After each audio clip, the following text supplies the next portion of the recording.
আসসালামু আলাইকুম, সবাইকে আমার ইউটিউব চ্যানেলে স্বাগতম জানাচ্ছি। তো বন্ধুরা, আজকে আমরা ফিজিক্সের একটা বিষয় নিয়ে কথা বলবো। গত ক্লাসে আমরা একটু এই অধ্যায়টা নিয়ে একটু কথা বলছি, আজকে সেখান থেকে বাকিটা কথা হবে। তো তোমরা একটা জিনিস দেখবে যে আমরা সাধারণত কোনো মার্কেটে যদি যাই, তখন দেখা যায় মার্কেটের যেখান দিয়ে আমরা প্রবেশ করব, সেই প্রবেশের পথে সেখানে আমাদের ডোরে লেখা থাকে যে পুশ অথবা পুল, অর্থাৎ ধাক্কা দিন অথবা টান দিন। তাছাড়া আমি ওদিন আমরা দেখলাম আমার এক বন্ধুর গাড়ি নষ্ট হয়ে গেল, সেখানে পরে সে বলল ঠিক আছে দোস্ত একটু ঠেলা দে। যখন আমি ঠেলা দিলাম তখন দেখলাম গাড়িটা আবার রানিং হয়ে গেল। এই যে ব্যাপারগুলো, যে ঠেলা দেওয়া, টান দেওয়া, ধাক্কা দেওয়া, তাহলে ব্যাপারগুলো আসলে কি? তোমরা কি কোনো আইডিয়া পাচ্ছ যে আমরা কোন বিষয় নিয়ে কথা বলতে যাচ্ছি আজকে? রাইট, আমরা আজকে বল নিয়ে কথা বলবো, বল চ্যাপ্টার নিয়ে কথা বলবো। তো বল নিয়ে আমরা কথা বলবো আজকে, যে বল কি, ফোর্স কি। ফিজিক্সের তৃতীয় অধ্যায় আমাদের এই বল সম্পর্কে কথা আছে। ওকে, তাহলে বল ব্যাপারটা কি? বল হলো, আমরা গত ক্লাসের সংজ্ঞাটা শিখেছি, আমরা আজকে আরেকটু রিভিশন দেই। বল হলো যা কোনো স্থির বস্তুর উপর ক্রিয়া করে সেটাকে গতিশীল করে, অথবা কোনো গতিশীল বস্তুর উপর ক্রিয়া করে গতির পরিবর্তন এবং গতির দিকের পরিবর্তন করে, তাকে বল বলে। আমি একটা বাস্তব উদাহরণ তোমাদেরকে বলছিলাম, সেটা হলো যে সাপোজ তুমি দাঁড়িয়ে আছো, পিছন থেকে তোমার কোনো বান্ধবী তোমাকে বল প্রয়োগ করলো, ফলে তুমি আর দাঁড়িয়ে থাকবা না, তুমি চলতে শুরু করবে। রাইট, আবার তুমি চলতেছো, তোমাকে আবার পিছন থেকে বল প্রয়োগ করলো, তাহলে তোমার গতিটা বৃদ্ধি পাবে, অর্থাৎ ত্বরণ হবে। আবার তুমি চলতেছো, তোমাকে কেউ বল প্রয়োগ করে সামনের থেকে থামিয়ে দিতে পারে। অর্থাৎ এ থেকে আমরা কি ধারণাটা পাই বলতো? রাইট, হ্যাঁ, আমরা ধারণাটা পাই বল কোন বস্তুর জড়তাকে চেঞ্জ করে। নিশ্চয়ই জড়তা সম্পর্কে আমরা শিখেছি, জড়তা চেঞ্জ করে, অর্থাৎ কোন বস্তু যেমন আছে তেমন থাকার যে প্রবণতা, সেটাকে চেঞ্জ করে ফেলে, সেটাকে অবস্থার পরিবর্তন করে। ওকে, আজকে তাহলে আমরা কথা বলবো বলের শ্রেণী বিভাগ নিয়ে। বল, আমরা কথা বলবো বল ও বলের প্রকারভেদ, ভরবেগ নিয়ে কথা বলবো, এবং নিউটনের দ্বিতীয় সূত্র নিয়ে কথা বলার চেষ্টা করব। ওকে, তাহলে বন্ধুরা, তোমরা হয়তোবা চিন্তা করবা যে আমি যদি বলি যে বল কত প্রকার, তোমরা বলবা স্যার এই যে ধাক্কা দেওয়া, টান দেওয়া, তারপরে চুম্বক বল, তড়িৎ চুম্বক বল, ঘর্ষণ, অনেক ধরনের বলের কথা বলতে থাকবা। কিন্তু আসলে তোমরা একটা জিনিস জানো কি? বল মূলত 4 প্রকার। অনলি বল হলো 4 প্রকার, অর্থাৎ মৌলিক বল 4 প্রকার। এটা এমসিকিউর জন্য ইম্পর্টেন্ট, যে মৌলিক বল কয়টি? মৌলিক বল হলো 4টি। তো মৌলিক বল 4টি, সেটা কি কি? সেটা হলো মহাকর্ষ বল, তড়িৎ চুম্বক বল, দুর্বল নিউক্লিয় বল এবং সবল নিউক্লিয় বল। তাহলে আজকে আমরা এই 4 প্রকার মৌলিক বল সম্পর্কে জানবো, এবং এদের থেকে সাধারণত ক খ কোশ্চেন আসতে পারে, এখান থেকে কোনো সৃজনশীল আসবে না, আর এমসিকিউ আসতে পারে, এখানে কিছু এমসিকিউ সেটা আসতে পারে। তাহলে আমরা প্রথমে শুরুতে শিখবো মৌলিক বলটা কি। মৌলিক বলটা হলো যে টোটাল পৃথিবীতে যত ধরনের ফোর্স আছে সবগুলোকে দেখা গেল, বিভিন্ন শ্রেণী বিভাগ করে দেখলো যে এই 4টা ক্যাটাগরিতে ফেললে সব বলগুলোকে আমরা ডেফিনিশন করতে পারবো, অর্থাৎ যে কোনো বলই 4টা শ্রেণীর ভিতরে পড়বে। শুরুতে আমরা বলবো মহাকর্ষ বল। তো তোমরা নিশ্চয়ই জানো, এটা আমরা ছোট ক্লাসে শিখে আসছি, মহাকর্ষ বল কাকে বলে। মহাকর্ষ বলটা হলো মহাবিশ্বের প্রত্যেকটি বস্তু কণা একে অপরকে আকর্ষণ করে, এই আকর্ষণ করার ক্ষমতাটার নামই হলো মহাকর্ষ বল। যেমন বুধ, শুক্র, পৃথিবী, মঙ্গল, যে গ্রহ উপগ্রহ আছে, এরা মহাকর্ষ বল একে অপরকে কি আকর্ষণ করে, অর্থাৎ মহাবিশ্বে যে কোনো দুটি বস্তুর মধ্যে যে আকর্ষণ সেটার নামে কি মহাকর্ষ বল। ওকে, তাহলে মহাকর্ষ বলটা সম্পর্কে আমরা একটু কথা বলে নেই। এখানে আমাদের বইতে দেয়া আছে মহাকর্ষ বল সাধারণত বাস্তব কিছু উদাহরণ আমরা জানি, যে মহাকর্ষ বল চাঁদ মঙ্গলের মধ্যে যে আকর্ষণ, দুইটি পাখি যদি পৃথিবী আকাশে উড়তে থাকে তাহলে তাদের মধ্যে যে আকর্ষণ, গাছের দুইটি ফল আছে দুটির মধ্যে যে আকর্ষণ, অর্থাৎ মহাবিশ্বে যে কোনো দুটি অবজেক্ট হলেই হলো তাদের মধ্যে যে আকর্ষণ সেটার নাম হলো মহাকর্ষ বল। ওকে, তো মহাকর্ষ সম্পর্কে আমাদের আরো তো ডিটেইলস কিছু নেই, তো আমরা এখানে সেকেন্ডটা চলে যাব। মহাকর্ষ বল নিয়ে আর আমাদের কথা নেই, এখন আমরা চলে যাব তড়িৎ চুম্বক বলটা। তড়িৎ চুম্বক বল হলো যে এটার আরেকটা নাম হলো তোমার কি বিদ্যুৎ চৌম্বকীয় বল। তো এটা সাধারণত এক ধরনের শক্তিশালী বল, অর্থাৎ এটা মহাকর্ষের চেয়ে শক্তিশালী। এই বলটি মহাকর্ষের চেয়ে শক্তিশালী। কতটুকু শক্তিশালী? এটি মহাকর্ষের চেয়ে 10⁻³ গুণ। এই কথাটা আমাদের জানতে হবে, মহাকর্ষের চেয়ে 10⁻³ গুণ শক্তিশালী। তড়িৎ চুম্বক বল হলো দুটি চার্জের মধ্যবর্তী যে আকর্ষণ বল আছে, অর্থাৎ বিদ্যুতের মাঝখানে যে আমরা জানি আধানের মধ্যে যে আকর্ষণ বলটা কাজ করে। তোমরা নিশ্চয়ই একটা বাস্তব উদাহরণ, যে চিরুনিকে যদি আমরা চুলের থেকে ঘর্ষণ করি তাহলে দেখা গেছে চিরুনিটা যখন একটা কাগজের টুকরোতে আমরা কাছাকাছি নিব, দেখবো কাগজের টুকরোটা চিরুনি আকর্ষণ করে নিয়ে আসছে। তার মানে একটা জিনিস লক্ষ্য করছো, এই তড়িৎ চুম্বক বলটা নিশ্চয়ই মহাকর্ষ বলের চেয়ে শক্তিশালী। কেননা আমরা তো জানি যে কোনো বস্তুকে পৃথিবী তার কেন্দ্রের দিকে আকর্ষণ করে, তাহলে কাগজটা যখন পড়ে আছে নিশ্চয়ই কাগজটাকে পৃথিবীর কেন্দ্রের দিকে আকর্ষণ করে। এখন যখন চিরুনিটা আমি এখানে ধরলাম, চিরুনিটা কাগজটাকে টেনে নিল, তার মানে কি? তার মানে হলো পৃথিবী এবং কাগজের মধ্যে যে মধ্যাকর্ষণ বল সেই বলকে ওভারকাম করে সে চিরুনিতে চলে আসলো। তার মানে নিশ্চয়ই তড়িৎ চুম্বক বল আমাদের মধ্যাকর্ষণ বল মহাকর্ষ বলের চেয়ে কি শক্তিশালী। এবং কতটুকু শক্তিশালী? 10⁻, এখানে একটু ভুল হয়েছে, 10⁻36 গুণ। একটু সংশোধন করে নেন, 10⁻36 গুণ বেশি। ওকে, এরপরে আমরা যেটা কথা বলবো এগুলো শুধু আমাদের এমসিকিউ এবং সংজ্ঞার জন্য কাজে লাগবে, অত জটিলতার কিছু নেই। আমরা শিখবো দুর্বল নিউক্লিয় বল। দুর্বল নিউক্লিয় বলটা সাধারণত পরমাণুর নিউক্লিয়াস কেন্দ্র করে। সাধারণত আপনারা জানেন যে সকল মৌল তেজস্ক্রিয়, অর্থাৎ কিছু কিছু মৌল আছে যাদের থেকে অনবরত আলফা বিটা গামা বিভিন্ন ধরনের রশ্মি বিকিরিত হয়, ওই সকল নিউক্লিয়াসে যে বল আকর্ষণ করে সেটার নামই হলো দুর্বল নিউক্লিয় বল। এই দুর্বল নিউক্লিয় বলটা দুর্বল বলা হলো এটা মধ্যাকর্ষণ চেয়ে শক্তিশালী, মহাকর্ষণ চেয়ে শক্তিশালী, কিন্তু তড়িৎ চুম্বক থেকে একটু দুর্বল। তবে এটা খুব অল্প দূরত্বের মধ্যে কাজ করে, অনেক দূরত্বের মধ্যে কাজ করবে না। এদের দূরত্বটা হলো 10⁻⁻8 মিটার, অর্থাৎ এই রেঞ্জের মধ্যে দুর্বল নিউক্লিয় বলটা কাজ করবে। 10⁻⁸, মানে তোমরা তো বুঝতে পারছো যে দূরত্বটা কত ছোট, 10⁻⁸। এরা খুব কাছাকাছি থেকে এই বলটা ক্রিয়া করবে। এদের অর্থাৎ এদের বলটার ক্রিয়ার ক্ষমতাটা হলো কাছাকাছি থেকে কাজ করবে, খুব কাছাকাছি থাকতে হবে। ওকে, তারপর আমরা নেক্সট কথা বলবো সবল নিউক্লিয় বল নিয়ে। সবল নিউক্লিয় বলটা কি? তোমরা জানো একটা পরমাণুর কেন্দ্রে প্রোটন প্লাস নিউট্রন থাকে, যেটাকে আমরা বলি নিউক্লিয়াস।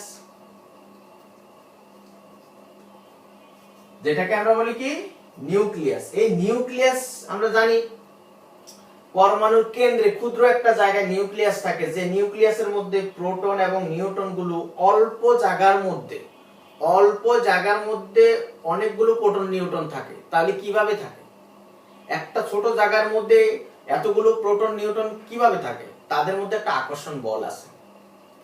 এই যে বলের মাধ্যমে নিউক্লিয়াসের মধ্যে নিউক্লিয়ন সংখ্যাগুলো, প্রোটন প্লাস নিউট্রন সংখ্যাগুলো আবদ্ধ থাকে, সেটার নামে হলো সবল নিউক্লিয় বল। এই বলটা অনেক শক্তিশালী, এজন্য এটাকে বলে সবল নিউক্লিয় বল। এবং এরাও খুব অল্প দূরত্বের মধ্যে কাজ করে। সেই দূরত্বটা হলো 10⁻⁻15 মিটার, অর্থাৎ খুবই ছোট জায়গার মধ্যে কাজ করে। 10⁻⁻15 মানে তো তোমরা বুঝতে পারছো, 1/10⁻15, তার মানে কত ছোট একটা জায়গার মধ্যে তারা কাজ করে। এবং এরা খুব, এই শক্তিটা খুব পছন্দ। তোমরা একটা জিনিস মনে রাখছো যে অ্যাটমিক বোমার কথা শুনছো, পারমাণবিক বোমা। এই বোমা বিস্ফোরণের ফলে কত শক্তি সৃষ্টি হয়। একটা পারমাণবিক বোমা দ্বারা কত কিছু ধ্বংস করে ফেলা যায়। তার মানে এনার্জিটা কোথায় থাকে? এই এনার্জিটা কোথায় থেকে আসলো? এটা আসলো তোমার নিউক্লিয়াসের মধ্যে যে শক্তিটা, নিউক্লিয়াস শক্তি থেকে আসলো। অর্থাৎ সেই নিউক্লিয়াস শক্তিটা তোমার কি বিভিন্ন ধরনের গতি শক্তি, শব্দ শক্তিতে রূপান্তর হয়ে তোমার এই যে বোমাটা কাজ করে।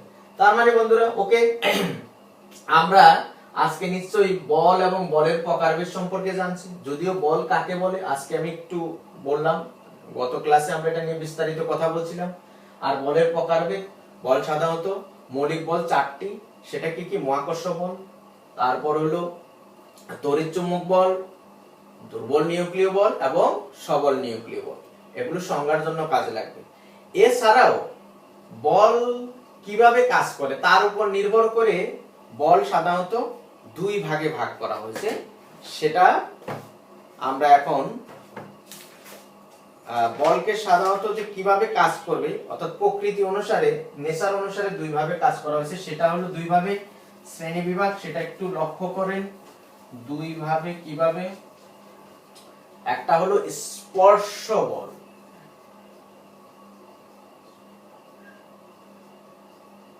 স্পর্শ বলটা কি? তোমরা নাম দেখে বুঝতে পারছো যে স্পর্শটা কি। স্পর্শ মানে টাচ, রাইট? অর্থাৎ দুটি বস্তু পরস্পরের যদি টাচের মাধ্যমে একে অপরের সংস্পর্শে এসে যদি কাজ করে, তাহলে সেটার নাম স্পর্শ বল। যেমন আমি যেটাকে ধাক্কা দিলাম, রাইট? এই যে ধাক্কা দেওয়া মানে বোর্ড এবং আমার হাতের মধ্যে স্পর্শ কাজ করছে, তারপর একটা ফোর্স কাজ করছে, এটাকে বলে স্পর্শ বল। অর্থাৎ দুটি বস্তুর মধ্যে যদি পরস্পরের স্পর্শ থেকে যদি কোনো বল কাজ করে, তাকে বলে স্পর্শ বল। আরেকটা আছে কি? অস্পর্শ বল। অস্পর্শ বল এটা কি? অস্পর্শ বলের আমাদের যেমন উদাহরণ, চুম্বক বল। একটা চুম্বক আরেকটা চুম্বককে একটু দূরে রাখলেও দেখবা যে একে অপরকে আকর্ষণ করছে, কিন্তু তারা টাচ করেনি, একে অপরকে টাচ করেনি, দূর থেকে কিন্তু একে অপরকে আকর্ষণ করছে। এই যে মাঝখানে যে আকর্ষণ বলটা, এই যে বলটা তড়িৎ চুম্বক বল বা চুম্বক বলটা, এই চুম্বক বলটা কি? অস্পর্শ বল। অর্থাৎ পরস্পরকে টাচ না করে, সংস্পর্শে না আসে যে বলটা ক্রিয়া করবে। তাছাড়া আমরা যদি অভিকর্ষ বলের কথা বলি, মধ্যাকর্ষণ বলের কথা বলি, যে আমরা যদি এই মার্কারটা যদি ছেড়ে দেই, তাহলে দেখা গেছে পড়ে যাবে। তাহলে এটা পড়ে গেল কেন? কারণ আমরা জানি পৃথিবী কেন্দ্রের দিকে আকর্ষণ করে, কিন্তু পৃথিবী যে আকর্ষণ করে ওকে কিন্তু টাচ করে নাই, এদের মাঝখানে আকর্ষণ বল বিদ্যমান। তাহলে এটা অস্পর্শ বল। ক্লিয়ার? স্পর্শ বল এবং অস্পর্শ বল কাকে বলে আমরা নিশ্চয়ই পারবো। ওকে বন্ধুরা, আমরা এখন এই বলের আরো 2টি বল সম্পর্কে কথা বলবো। আমাদের বইতে যেটা দেয়া আছে সেটা হলো সাম্য এবং অসাম্য বল নিয়ে কথা বলবো। সাম্য বল নিয়ে কথা বলবো। সাম্য মানে কি? সাম্যাবস্থা, ব্যালেন্স। অর্থাৎ তোমরা নিশ্চয়ই সাম্য মানে বুঝো যে সমান। কোন বস্তুর উপর, সাপোজ আমরা একটা উদাহরণ দিলে বুঝবো। যেমন আমি এই কলমটা, এখানে একটা মার্কার আছে, মার্কারটা আমি এই হাত দিয়ে এদিকে ধরে বল প্রয়োগ করতেছি, আবার এই হাত দিয়ে এদিকে বল প্রয়োগ করব। করার পর যদি আমি একদম ডান হাত এবং বাম হাত দিয়ে সমান ফোর্সে দুদিকে টান দেই, দেখা যাবে মার্কারটির কোনো সরণ হবে না, কোনো ত্বরণ হবে না, অর্থাৎ এটা স্থির অবস্থায় থাকবে। এটার বলটা শূন্য হবে, লব্ধি বল শূন্য হবে। এদিকের বলটা প্লাস যদি ধরো, এদিকের বলটা মাইনাস, তাহলে এদিকে যদি 5 নিউটন বল কাজ করে, এদিকেও যদি 5 নিউটন বল কাজ করে, তাহলে আমাদের প্লাস মাইনাস 5 নিউটন শূন্য হবে, অর্থাৎ লব্ধি বল শূন্য। অর্থাৎ লব্ধি বল কোনো আফটার অল সমষ্টি কোনো বল কাজ করবে না। এটাকে বলে সাম্য বল। তাহলে সাম্য বলের সংজ্ঞাটা কি হবে একটু লিখে নাও। সাম্য বলের সংজ্ঞাটা কি হবে একটু লিখে নেন। কোন বস্তুর উপর কোন বস্তুর উপর একাধিক বল কাজ করলে, কোন বস্তুর উপর একাধিক বল কাজ করলে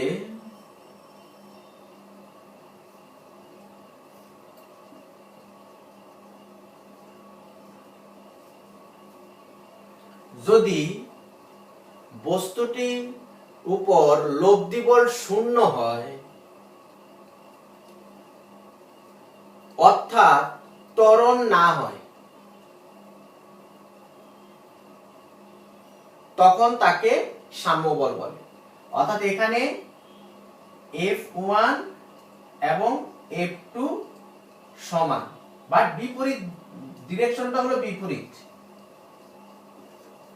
বিপরীত কাজ করতেছে। ও এদিকে কাজ করতেছে, ওইদিকে কাজ করতেছে। তাহলে আমাদের এই বলটা এই বস্তুটার কোনো দিকে সরণ হবে না, যেমন আছে আদি অবস্থান সেখানে থাকবে, এদিক ওদিক লড়বে না। তাহলে এটা হলো সাম্য বল। ওকে, এবার আমরা যদি চিন্তা করি যে অসাম্য বলটা কি, তাহলে ইজি, এটা যদি বুঝি ওটা আমরা বুঝতে পারবো। সেটা হলো অসাম্য, শুধু এখানে একটা অ লিখে দেন। অসাম্য বলটা হলো যদি আমাদের এখানে একটা বস্তুর উপর, এই চিত্রটা যদি আমরা কল্পনা করি, তাহলে আমরা একটা বস্তুর উপর যদি F1 এবং F2 বল প্রয়োগ করে, যেখানে সাপোজ মনে করেন F2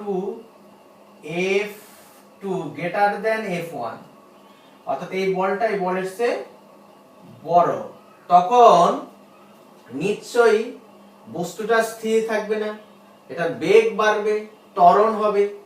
তার মানে এটা হবে অসাম্য বল। তাহলে বস্তুটা কি হবে, এদিকে সরে যাবে।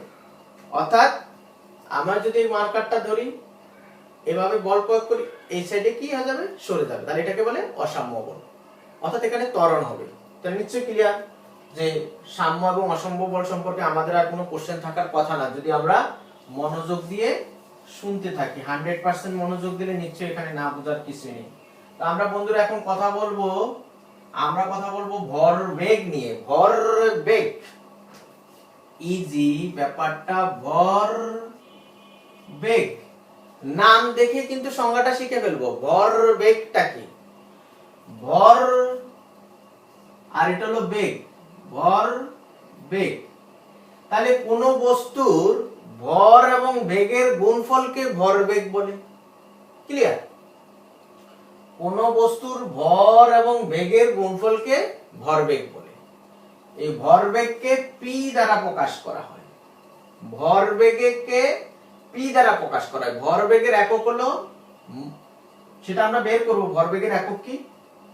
তাহলে ভরবেগ হলো ভর ইনটু বেগ। তো ভরকে আমরা লিখব m, আর বেগকে আমরা v দ্বারা প্রকাশ করব। ওকে, এবার ভরবেগের আমরা একক বের করব। একক কি হবে, তাহলে p mv। ভরের একক কি, কেজি, আর বেগের একক মিটার পার সেকেন্ড। তাহলে ভরবেগের একক কি, কেজি মিটার পার সেকেন্ড। ওকে, ভরবেগের ইংরেজি হলো মোমেন্টাম বলা হয়, মোমেন্টাম, ভরবেগ। তাহলে ভরবেগ কাকে বলে, কোন বস্তুর ভর এবং বেগের গুণফলকে ভরবেগ বলে। ইজি, ব্যাপারগুলো কিন্তু একদম ইজি, এখানে কঠিন করে দেখানোর জন্য কিছুই নেই। আমরা ভরবেগ শিখে ফেললাম, রাইট? ওকে, যদি ভরবেগের আমরা মাত্রা নিয়ে কথা বলি, আমাদের নতুন বইতে হয়তো নাই, আগের বইতে ব্যাপারগুলো ছিল, শিখে রাখা উচিত ভরবেগের মাত্রাটা কি। ভরবেগের মাত্রা, ভরবেগের মাত্রা। তাহলে আমরা আবার চলে যাব ভরবেগ কি। ভরবেগ হলো ভর ইনটু বেগ। তো ভর হলো মাস। ভরের, মনে রাখবে একটা জিনিস যে ভরের মাত্রা প্রকাশ করে বড় হাতের এম দ্বারা। আর বেগ মানে কি? বেগ মানে হলো দূরত্ব বাই সময় অথবা সরণ বাই সময়। ওকে, তাহলে এম দূরত্বকে এল দ্বারা প্রকাশ করা হয় মাত্রার ক্ষেত্রে, এটা মনে রাখতে হবে। আর সময়কে টি দ্বারা। এটা জানতে হবে যে ভরকে মাত্রার ক্ষেত্রে এম, দূরত্বকে এল, সময়ের ক্ষেত্রে টি, এটা মাত্রার ক্ষেত্রে। তাহলে আমরা লিখতে পারি এম এল, এই টি এর উপর পাওয়ার 1 আছে, এটা যখন উপরে যাবে মাইনাস হবে। তাহলে সুতরাং আপনি থার্ড ব্র্যাকেট দিয়ে লিখবেন, মাত্রাকে থার্ড ব্র্যাকেট দ্বারা প্রকাশ করা হয় এম এল টি মাইনাস 1। এটা হলো ভরবেগের মাত্রা। তো এমসিকিউ তে আসতে পারে যে ভরবেগের মাত্রা কোনটি। বুঝতে পারছেন? কোনো প্রবলেম থাকার কথা না। ক্লিয়ার না? ওকে, আমরা ভরবেগ শিখে ফেললাম, ভরবেগের একক শিখলাম, ভরবেগের মাত্রা শিখে ফেললাম। আমরা এখন শিখব নিউটনের দ্বিতীয় সূত্রটা কি। নিউটনের দ্বিতীয় সূত্র, গতির দ্বিতীয় সূত্র। তো আপনারা জানেন নিউটনের তিনটা সূত্র আছে।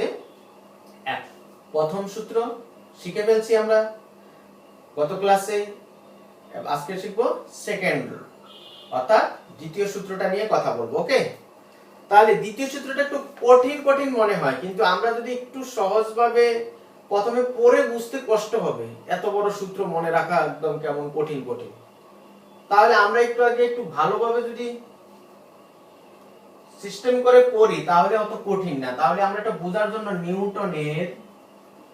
নিউটনের গতির দ্বিতীয় সূত্র নিয়ে কথা হবে।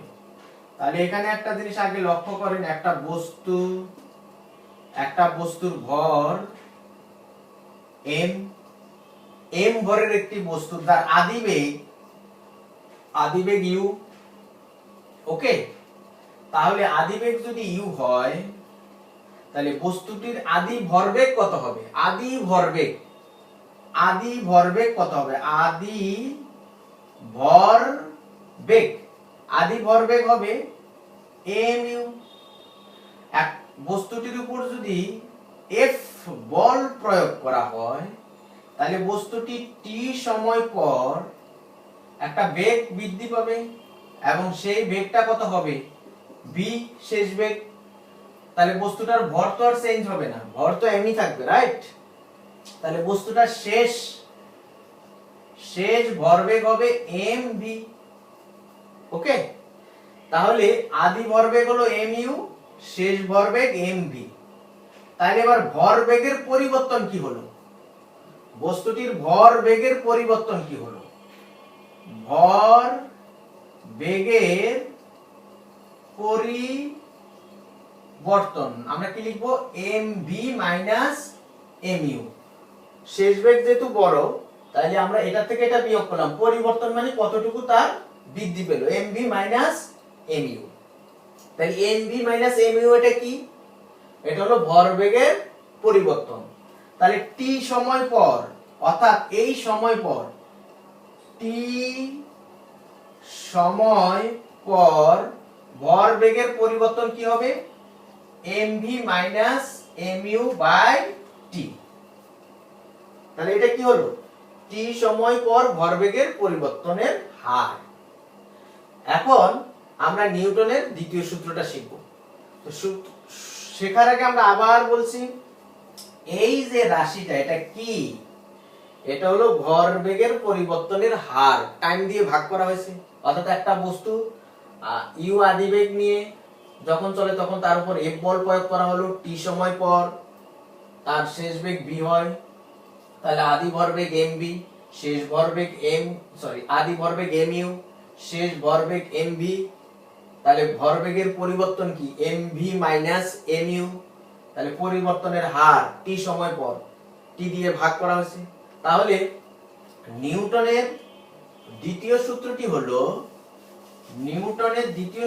হলো এই যে কোন বস্তুর ভরবেগের পরিবর্তনের হার প্রযুক্ত বলের সমানুপাতিক। অর্থাৎ এই ব্যাপারটা যদি আমরা বুঝি তাহলে এত বড় সূত্রটা আমরা সহজে মনে রাখতে পারবো। কিভাবে? কোন বস্তুর ভরবেগের পরিবর্তনের হার, এটা একটু আগে আমরা শিখছি, এটা কি? কোন বস্তুর ভরবেগের পরিবর্তনের হার প্রযুক্ত বলের সমানুপাতিক, এটাই দ্বিতীয় সূত্র। কোন বস্তুর ভরবেগের পরিবর্তনের হার প্রযুক্ত বলের সমানুপাতিক। এবং এর সাথে আরেকটু কথা আছে, বল যেদিকে ক্রিয়া করে, অর্থাৎ বলটা যেদিকে ক্রিয়া করবে বস্তুর ভরবেগের পরিবর্তনও সেদিকে ঘটে। এটা দ্বারা মানে কি, যে আমি এটা এদিকে বল প্রয়োগ করব, এটা এদিকে যাবে, এটা এদিকে বল প্রয়োগ করব, এটা এদিকে যাবে। অর্থাৎ যেদিকে বল ক্রিয়া করে বস্তুটার ভর এবং বেগ সেদিকেই কাজ করবে। তাহলে দ্বিতীয় সূত্রটা হলো কি, কোন বস্তুর ভরবেগের পরিবর্তনের হার প্রযুক্ত বলের সমানুপাতিক। বল যেদিকে ক্রিয়া করে বস্তুর ভরবেগের পরিবর্তন সেদিকেই ঘটে। ওকে, তো এখান থেকে একটা সূত্র আছে আমাদের, এখান থেকে একটা সূত্র বের করা আছে। এখনকার নতুন বইতে আছে কিনা আমার সেটা, হ্যাঁ নতুন বইতে খুব সংক্ষেপে দিয়ে দিছে, তো সেটা আমরা একটু কথা বলি এখানে। আসলে এখান থেকে আমরা লিখতে পারি বা f সমানুপাতিক, এটা m যদি কমন নেই আমরা এখান থেকে, তাহলে এটা হবে b minus u by t, b minus u by t। বা আমরা সমানুপাতিক একটা চিহ্নটা উঠাই দিয়ে যদি আমরা একটা ধ্রুবক দেই k, অর্থাৎ এই সমানুপাতিক চিহ্ন উঠাই দিয়ে আমরা একটা ধ্রুবক লিখলাম k। আচ্ছা, আর এটা হলো m, এই এতটুকু দেখো এটা হলো ত্বরণ, কারণ ত্বরণ ইকুয়াল টু কি v minus u by t, ত্বরণ সমান সমান v minus u by t। তাহলে সেই এতটুকুর জন্য আমরা এই লিখলাম। তাহলে এখানে যদি আমরা এই f এর মান 1 নিউটন, ভরের 1 কেজি, ত্বরণকে যদি আমরা 1 মিটার পার স্কয়ার দেই, তখন দেখা গেছে যে কি হবে, এটাকে আমরা 1 ধরবো, এই k থাকবে, ভর 1 ত্বরণ 1, তার মানে সুতরাং k ইকুয়াল টু কি হয়ে যাবে, এখান থেকে তোমরা ক্যালকুলেশন করে দেখবা k ইকুয়াল টু 1 দিয়ে এটা হবে k, এটা 1, তার মানে k ইকুয়াল টু 1 হবে। অর্থাৎ বলকে 1 নিউটন ধরে, ভরকে 1 কেজি ধরে, ত্বরণকে 1 metre square per metre square ধরে যখন আমরা এই সমীকরণে বসাই দিব, তখন দেখা গেছে k এর মান আসবে 1। তাহলে k এর মানটা আমরা এই সমীকরণে বসাই দিব। k এর মান কত পেয়েছে? 1। তাহলে k এর মান যদি 1 পান, তাহলে আমরা লিখতে পারি, k এর মান যদি 1 পান, তাহলে আমরা লিখতে পারি f সমান সমান 1 ইনটু ma। সুতরাং f ইকুয়াল টু ma, এটি একটি সূত্র। এই সূত্র দিয়ে আমাদের অঙ্ক করা লাগবে, অঙ্ক করতে হবে যে f সমান সমান ma, এটা নিউটনের সূত্রের গাণিতিক রূপ। সূত্রটা কি? f ইকুয়াল টু ma, অর্থাৎ বল, ভর এবং ত্বরণের গুণফল। এটা হলো নিউটনের সূত্রের গাণিতিক রূপ। সূত্রটা আমাদের মনে রাখতে হবে। ওকে, তো আমরা একটা সূত্র শিখে ফেললাম, এটা হলো নিউটনের গতিসূত্রের গাণিতিক। সূত্রটা মনে রাখলে হবে, বাট কিভাবে আসছে সেটা আমি দেখাচ্ছি। তো আশা করি বন্ধুরা আজকে আমরা যতটুকু নিয়ে কথা বললাম তোমরা নিশ্চয়ই শুনেছো এবং এনজয় করেছো। পড়ার সাথে নিশ্চয়ই তোমরা খুব পড়ার মধ্যে ঢুকে গেছো। তো সবাইকে ধন্যবাদ। তোমরা আমার এই ক্লাসটি আমার YouTube channel life is chemistry 2020 প্রোতে দেখতে পারবা। সেখানে গিয়ে তোমরা ভিডিওটি শেয়ার, সাবস্ক্রাইব এবং লাইক দিবেন, তো যাতে অন্যরাও শিখতে পারে। আশা করি আপনাদের ভালো লাগছে। আমাদের নেক্সট ক্লাসে দেখা হবে। এনজয় উইথ ফ্যামিলি এবং আরেকটা কথা সবসময় বলে রাখি যে এখন অনেক জায়গায় মার্কেট বা অন্য অনেক কিছু খুলে রাখছে, তো এখন আবার সংক্রান্ত করোনা ভাইরাসের আক্রমণটাও বাড়তেছে, তো আমাদের সাবধান থাকতে হবে। কারণ যতই তোমার লোকজন রাস্তায় নামবে ততই কিন্তু আরো এটা রেশিওটা বাড়বে। সো আরো কয়েকদিন একটু সেফটি হিসাবে থাকতে হবে, মানে সবাই রাস্তায় বেরোলো আমরাও বের হয়ে যাবে না, আপনারা সচেতন হিসাবে সচেতন থাকতে হবে। তো সবাই ভালো থাকেন, আল্লাহ হাফেজ, আসসালামু আলাইকুম।